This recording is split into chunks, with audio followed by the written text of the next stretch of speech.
वर्तमान समय में भारत की मुद्रा रुपए के मूल्य में लगातार गिरावट होती जा रही है और अब निवेशकों को $1 खरीदने के लिए लगभग ₹74.72 खर्च करने पड़ रहे हैं, जो कि पूर्व की सबसे निचली स्थिति से भी नीचे चला गया है। ब्रिक्स समूह ब्राज़ील, रूस, भारत, चीन और दक्षिण अफ्रीका में रूस की मुद्रा रूबल के बाद सिर्फ भारतीय रुपया ही है जिसके मूल्य में सबसे अधिक गिरावट आई है। वर्ष 1947 में भारत की आज़ादी के बाद से भारतीय रुपये का 3 बार डेवल्यूशन हुआ है। 1947 में डॉलर और रुपए के बीच में एक्सचेंज रेट 1 USD = 1 INR थी, लेकिन आज आपको $1 अमेरिकी खरीदने के लिए लगभग ₹74 खर्च करने पड़ रहे हैं। जब किसी देश की मुद्रा के बाह्य मूल्य में कमी होती है जबकि मुद्रा का आंतरिक मूल्य स्थिर रहता है तो ऐसी दशा को मुद्रा का डेवल्यूशन कहा जाता है। What is exchange rate? Exchange rate का अर्थ दो अलग अलग करेंसीज की सापेक्ष कीमत है, मतलब एक करेंसीज के सापेक्ष दूसरी करेंसी का मूल्य। वह बाजार जिसमें अलग अलग देशों की करेंसीज का विनिमय होता है उसे फॉरेन एक्सचेंज मार्केट कहा जाता है। स्वतंत्रता प्राप्ति के बाद भारत ने भी इंटरनेशनल मॉनेटरी फंड की पर वैल्यू सिस्टम का पालन किया था। 15 अगस्त 1947 को भारतीय रुपये और अमेरिकी डॉलर के बीच में विनिमय दर एक दूसरे के बराबर थी, अर्थात 1 USD = 1 INR। लेकिन वर्तमान समय में ऐसा क्या बदल गया है कि भारत की करेंसी अमेरिकी डॉलर सहित अन्य सभी करेंसीज की तुलना में कमज़ोर होती जा रही है। वर्तमान समय में डॉलर की तुलना में रुपये के मूल्य में कमी के लिए निम्न कारण जिम्मेदार हैं। First, rise in crude oil prices. जैसा कि हम सभी को पता है कि भारत अपनी ज़रूरत का केवल 17% तेल ही पैदा करता है और बकाया का 83% आयात करता है, और यही कारण है कि भारत के आयात बिल में सबसे बड़ा हिस्सा कच्चे तेल के मूल्य का होता है। कंसल्टेंसी फर्म वुड मैकेंजी की रिपोर्ट के मुताबिक भारत ने 2017 से 18 में अमेरिका से 19 लाख टन अर्थात 38,000 बैरल प्रतिदिन, जहां एक बैरल 159 लीटर के बराबर होता है, और 2018 से 19 में 62 लाख टन अर्थात 1,24,000 बैरल प्रतिदिन तेल खरीदा गया। चालू वित्तीय वर्ष करेंट फाइनेंशियल ईयर 2019 से 20 की पहली छमाही के दौरान अमेरिका ने भारत को 54 लाख टन कच्चे तेल की आपूर्ति की है। आर्थिक सर्वेक्षण के अनुसार जैसे जैसे भारत में कच्चे तेल की मांग बढ़ेगी, सरकार का आयात बिल बढ़ेगा।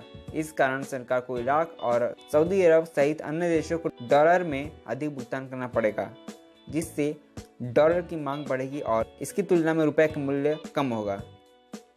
Second, trade war between America and China. America ने चीन, भारत और यूरोपीय यूनियन सहित कई देशों के इंपोर्टेड उत्पादों पर कर बढ़ाने का फैसला किया है, जिसके बदले में इन देशों ने भी अमेरिका के उत्पादों पर कर बढ़ा दिया है, जिसके कारण इन उत्पादों की इंपोर्टेड वैल्यू बढ़ना लाजमी है। ऐसी स्थिति में भारत द्वारा इंपोर्ट की जाने वाली वस्तुओं के दाम भी बढ़ जाएंगे, जिसके कारण भारत को अधिक डॉलर भुगतान के रूप में खर्च करने पड़ेंगे। ऐसी स्थिति में भारत द्वारा इंपोर्ट की जाने वाली वस्तुओं के दाम भी बढ़ जाएंगे, जिसके कारण भारत को अधिक डॉलर भुगतान के रूप में खर्च करने पड़ेंगे।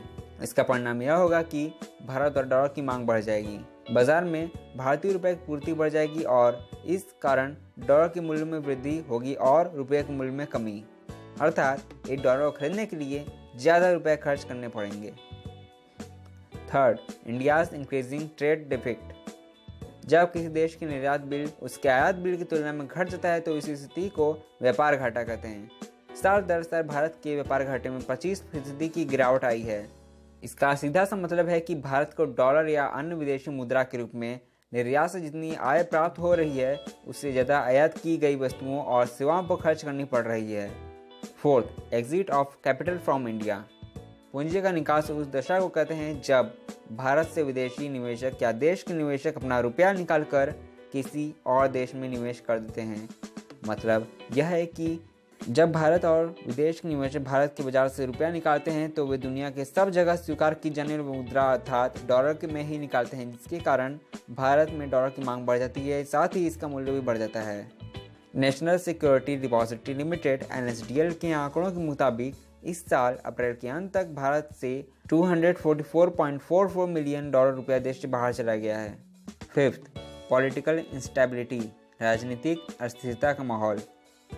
जैसे कई सर्वेक्षण में सामने आया है कि भारत के प्रधानमंत्री मोदी की लोकप्रियता दिन पर दिन घटती जा रही है और इस स्थिति में विदेशी निवेशक कंफ्यूज हो रहे हैं कि अगले साल यही सरकार रहेगी या बदल जाएगी, और यदि नई सरकार बन जाती है तो विदेशी निवेश की नीतियों में किस तरह का परिवर्तन होगा, इस बारे में कुछ भी नहीं कहा जा सकता है। लिहाजा विदेशी निवेशक भारत से बेहतर रिटर्न देने वाले देशों में निवेश करने का मन बना रहे हैं और भारत से अपना धन डॉलर के रूप में बाहर ले जा रहे हैं।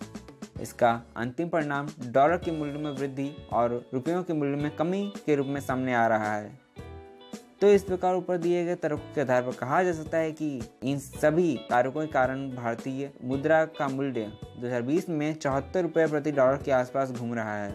लेकिन हम उम्मीद करते हैं कि सरकार जल्द ही रिजर्व बैंक की मदद से इस दिशा में जरूरी कदम उठाएगी और रुपये के मूल्य में यह कमी जल्दी रुक जाएगी।